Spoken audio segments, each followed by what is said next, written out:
अस्सलामुअलैकुम वरहमतुल्लाहि वबरकातुहू। ਅੱਜ ਮੈਂ ਤੁਹਾਡੇ ਨਾਲ ਸਿਹਾਬਾ ਦੀ ਸ਼ਾਨ ਤੇ ਅਜ਼ਮਤ ਸਿਹਾਬਾ ਤੇ ਕੁਝ ਸ਼ੇਰ ਬਿਆਨ ਕਰਾਂਗਾ, ਅਰਜ਼ ਕਰਾਂਗਾ। ਤਵੱਜੋ ਫਰਮਾਣਾ। ਰੁਤਬਾ ਸਿੱਦੀਕ ਦਾ ਬਿਆਨ ਕਰਾਂਗੇ, ਰੁਤਬਾ ਸਿੱਦੀਕ ਦਾ ਬਿਆਨ ਕਰਾਂਗੇ, ਉਮਰ ਦੀ ਨੌਕਰੀ ਹਰਿਆਨ ਕਰਾਂਗੇ। ਰੁਤਬਾ ਸਿੱਦੀਕ ਦਾ ਬਿਆਨ ਕਰਾਂਗੇ, ਉਮਰ ਦੀ ਨੌਕਰੀ ਸਰੇਆਮ ਕਰਾਂਗੇ।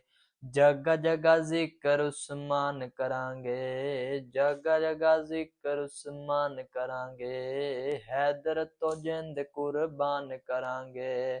ਰੁਤਬਾ ਸਿੱਦੀਕ ਦਾ ਬਿਆਨ ਕਰਾਂਗੇ, ਉਮਰ ਦੀ ਨੌਕਰੀ ਹਰਿਆਨ ਕਰਾਂਗੇ। ਜਗ੍ਹਾ ਜਗ੍ਹਾ ਜ਼ਿਕਰ ਉਸਮਾਨ ਕਰਾਂਗੇ, ਹੈਦਰ ਤੋਂ ਜਿੰਦ ਕੁਰਬਾਨ ਕਰਾਂਗੇ। ਜਗ੍ਹਾ ਜਗ੍ਹਾ ਜ਼ਿਕਰ ਉਸਮਾਨ ਕਰਾਂਗੇ, ਹੈਦਰ ਤੋਂ ਜਿੰਦ ਕੁਰਬਾਨ ਕਰਾਂਗੇ। ਨਬੀ ਦੇ ਸਹਾਬਾ ਸਾਨੂੰ ਜਾਨ ਤੋਂ ਪਿਆਰੇ ਨੇ, ਨਬੀ ਦੇ ਸਹਾਬਾ ਸਾਨੂੰ ਜਾਨ ਤੋਂ ਪਿਆਰੇ ਨੇ। ਕਸਮ ਖੁਦਾ ਦੀ ਸਾਡੀ ਅੱਖੀਆਂ ਦੇ ਤਾਰੇ ਨੇ। ਉਹ ਨਬੀ ਦੇ ਸਹਾਬਾ ਸਾਨੂੰ ਜਾਨ ਤੋਂ ਪਿਆਰੇ ਨੇ। ਕਸਮ ਖੁਦਾ ਦੀ ਸਾਡੀ ਅੱਖੀਆਂ ਦੇ ਤਾਰੇ ਨੇ। ਕਸਮ ਖੁਦਾ ਦੀ ਸਾਡੀ ਅੱਖੀਆਂ ਦੇ ਤਾਰੇ ਨੇ। ਗਲੀ ਗਲੀ ਇਹੋ ਐਲਾਨ ਕਰਾਂਗੇ, ਗਲੀ ਗਲੀ ਇਹੋ ਹੀ ਐਲਾਨ ਕਰਾਂਗੇ। ਰੁਤਬਾ ਸਹਾਬਾ ਦਾ ਬਿਆਨ ਕਰਾਂਗੇ, ਰੁਤਬਾ ਸਿੱਦੀਕ ਦਾ ਬਿਆਨ ਕਰਾਂਗੇ। ਉਮਰ ਦੀ ਨੌਕਰੀ ਹਰਿਆਨ ਕਰਾਂਗੇ।